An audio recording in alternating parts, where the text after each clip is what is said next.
Imagine Kevin Durant and Anthony Edwards playing on the same team. It very well could happen and almost did at the trade deadline. I'm Trevor Lane. This is the Basketball Bulletin. Make sure you subscribe to our fast-growing NBA channel, 100% independent. We appreciate all the support you guys have given us. All right, let's get into what's going on here because this is something that I think is going to pop up again this summer.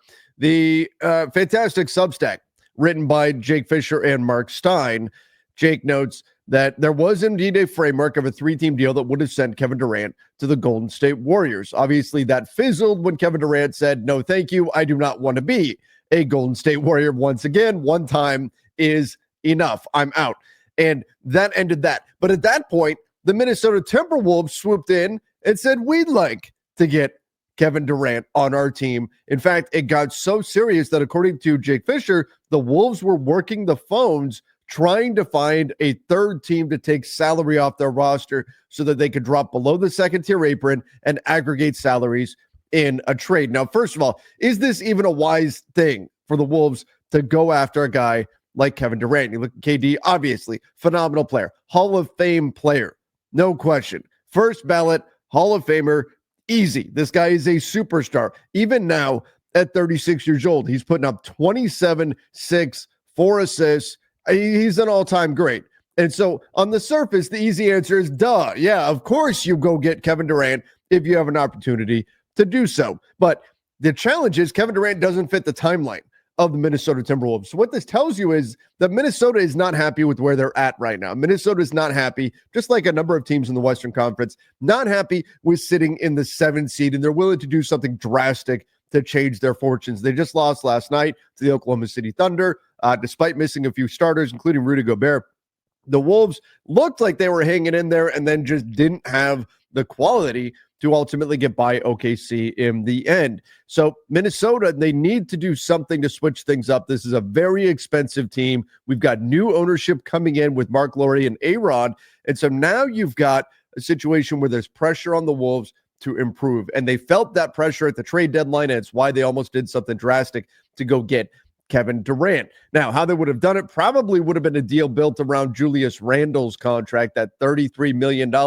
But how can they do it now in the summer? Because I'll tell you what tends to happen in situations like these is that talks that don't work out at the trade deadline, they get picked up again very, very quickly in the summer. Remember, we're just a few months away from NBA trade season picking up again this summer when we get the draft day moves in June. We get stuff happening in July. All of that's going to start picking up again, and the Phoenix Suns are widely believed to once again be looking to move on from Kevin Durant. Remember, Phoenix isn't happy where they're at either, sitting in the 11th seed in the Western Conference right now, a game and a half back of the play-in. That's certainly not the heights that the Phoenix Suns dreamed of when they put Kevin Durant, Devin Booker, and Bradley Beal together. So you've got two clubs here that are going to be very motivated to make significant changes to their roster. So what is this going to look like? Let's say the Minnesota Timberwolves do indeed call up the Phoenix Suns again and say, let's make a deal. Bring Kevin Durant here. Now, he does not fit Anthony Edwards' timeline. Should they even do that? Again, knee-jerk reaction. Of course, Kevin Durant is an all-time great. Yes, you do it. You make it happen if you can. And maybe the Wolves, they're not willing to be patient, and they say, yeah, let's get this done. There's going to be some salary challenges for the Wolves in order to make this happen. And the question becomes, who are you willing to give up? And the easy answer, once again, it's Julius Randle. It's widely expected that Randle's going to pick up that $31 million player option for next season. Why? Because nobody's going to pay him $31 million this coming summer. First of all, nobody has cap space with the exception of, say, the Brooklyn Nets, which are they going to spend that cap space on Julius Randle? No. Well, at least they shouldn't. Don't do it, Brooklyn. Don't do it. Don't be that team. They should not spend their cap space on Julius Randle. So he's going to pick up that $31 million player option. On the flip side, Naz Reid is expected to decline his $15 million player option and seek more money. Now, that is unfortunate. On top of that, Nickeil Alexander-Walker will be an unrestricted free agent, and the Wolves very much want to keep him. In fact, he was excellent in last night's game against the Thunder, and he's been very good for this Wolves side. So that makes things really complicated. Why? Because take a look at this. right now. Remember, I just said that they were trying to shed salary to drop below the second tier apron. Remember, it got to be below the second tier apron to aggregate salaries in a trade, to stack up salaries in a deal. So 16 million above the second tier apron this season. God, this is an expensive team.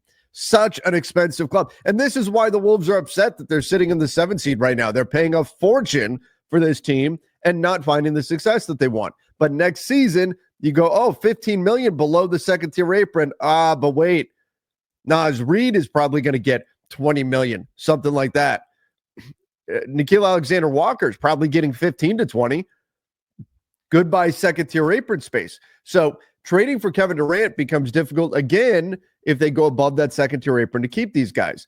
Now, could you do something where maybe you sign and trade Naz Reid for Kevin Durant? Maybe. Could you do something around Julius Randle once he picks up that salary? Maybe. Could it be that the Wolves with their new ownership group just says, you know what, we don't care. We don't care about our pick getting frozen 7 years from now. We don't care about not being able to aggregate salaries in a trade.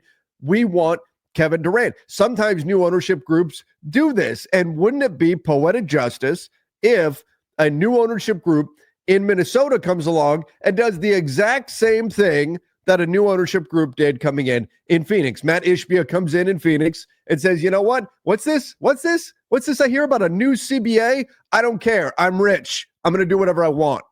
And he goes in and gets Kevin Durant, Bradley Beal, Devin Booker. I don't care about the new CBA. I don't care about the restrictions. I'm putting 3 stars on a team. Yeah, I'll go against the grain. Watch me, NBA. Flips the middle finger and says, this is what I'm doing.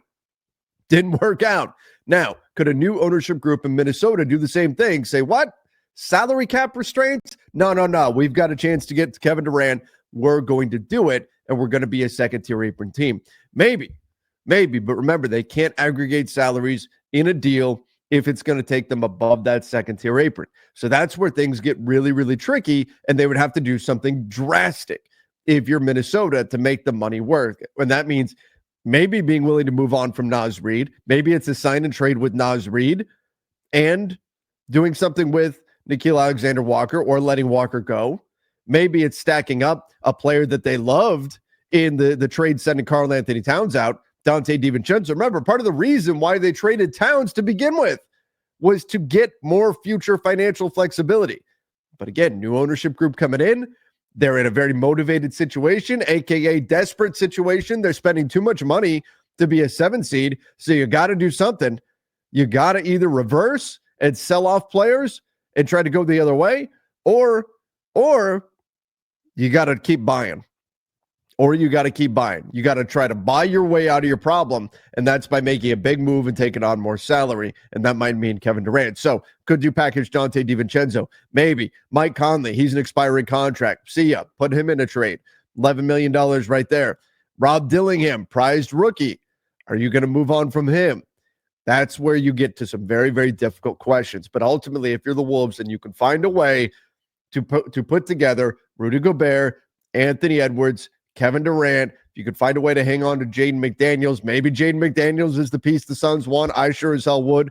If I'm the Phoenix Suns, that's the exact type of player I'd want to put alongside Devin Booker, a 3-and-D feisty wing player like that. Maybe that's the move that they're making. Maybe it's Jaden McDaniels, Donte DiVincenzo in order to try to get KD, something like that. Maybe there's enough of a desire to make a splash and change something significantly in Minnesota that they actually do go down that path. Now, Kevin Durant, $51 million. Both clubs right now above that second-tier apron. Oh, my God. Phoenix, $36 million above the first tier, $25 million above the second tier, $11 million above the second-tier apron next year. They can't aggregate salaries in a trade, which means they can only send out Kevin Durant by himself. So we'd be looking at most likely multiple players going into Phoenix, and the Wolves trying to match that $55 million that Kevin Durant is owed next season, and Minnesota trying to stack up enough salaries. You could build something around McDaniels, perhaps $25 million. All right, that gets you almost halfway there. Living on a prayer. And then you're stacking up a few other salaries. Maybe it's a Naz Reid sign and trade, something like that. Although the Suns can't accept him in a trade, so maybe you have to sign and trade him to a third team. And that's where this starts getting incredibly complicated under the new CBA. But the bottom line, the Wolves are desperate enough right now, given where they're at, to consider something extremely drastic like going after Kevin Durant, despite the fact that he doesn't fit their timeline. Now, the Wolves are not going to be the only team. Trust me, Kevin Durant being a guy that's on the trade market is going to generate interest. Even though it didn't work for the Phoenix Suns, other teams are going to say it just might work for us. And you know what? They're probably not wrong, because I don't think KD is the problem in Phoenix. I don't think KD is the problem. I think he's part of the problem. When we look at what's gone on there with the Phoenix Suns, you look at the three stars, the big three. If you're going to flip the middle finger at the CBA, you're going to put three stars together despite everything in it to try to stop you from doing that. Well, those big three had better fit, and this big three does not fit. But teams will still try to do it because Kevin Durant is that damn good. That's the bottom line. Teams are still going to try to trade for Kevin Durant. Minnesota will not be the only team looking to deal for him. But interesting that Minnesota made all these moves, did all this work to free up future flexibility to try to clean up their books a little bit, surrendering Karl-Anthony Towns in order to do it. Julius Randle hasn't even been a great fit, to the point where I think the Wolves would be howling if Julius Randle were to decline that player option. He's not going to, but they would love it if he would do that. And yet now, even the Wolves can't help themselves but say, man, we've got a shot at KD. Let's push those chips back in and let's go. Does that duo work, or is it the same problem? Well, I think the one thing that's different with Minnesota is you've got Gobert. Now, McDaniels probably goes out in the trade, and that's a little bit of a challenge. Do you have enough defense around them? But a Gobert, Edwards, Durant trio, on paper anyway, works a lot better than a Booker, Beal, Durant trio, because you've got that defensive presence, that rebounding presence. The problem Phoenix has is that their big three all pretty much do the same type of thing, and that's put the ball in the basket. Rudy Gobert's not that. So that big three is a lot more palatable than what Phoenix has to offer. But man, right now the Suns should be a cautionary tale, and I think the Wolves should be very, very careful if they're going to go down this path of trying to put together Gobert, Edwards, and Kevin Durant, especially if the cost is going to be Jaden McDaniels, is it going to be Naz Reid, who's been really important to them. Can they find a way to turn Julius Randle into this? Can he be part of this trade going out? And if he can, maybe that softens the blow a little bit, because I don't think he's been necessarily a great fit for them. What if it's as simple as Julius Randle and Jaden McDaniels going out and Kevin Durant coming in? Maybe that's the move that they make. That could be interesting for the Phoenix Suns to potentially look at, but maybe that's where this ultimately lands. And if you're the Wolves and you can do that, all right, maybe there's something there worth exploring. But everybody, give me your thoughts in the comment section down below. Do you like the idea of the Wolves going after Kevin Durant and combining him with Anthony Edwards and Rudy Gobert? Is this the move that they should make? And is this the move that's going to put them finally back up into the mix in the Western Conference? Obviously had a nice run last year, but they've not been the same team this year. They're not in that same upper tier right now in the West. With landing KD, get them back there. Give me your thoughts in the comment section. Till next time, everybody. See ya and stay safe.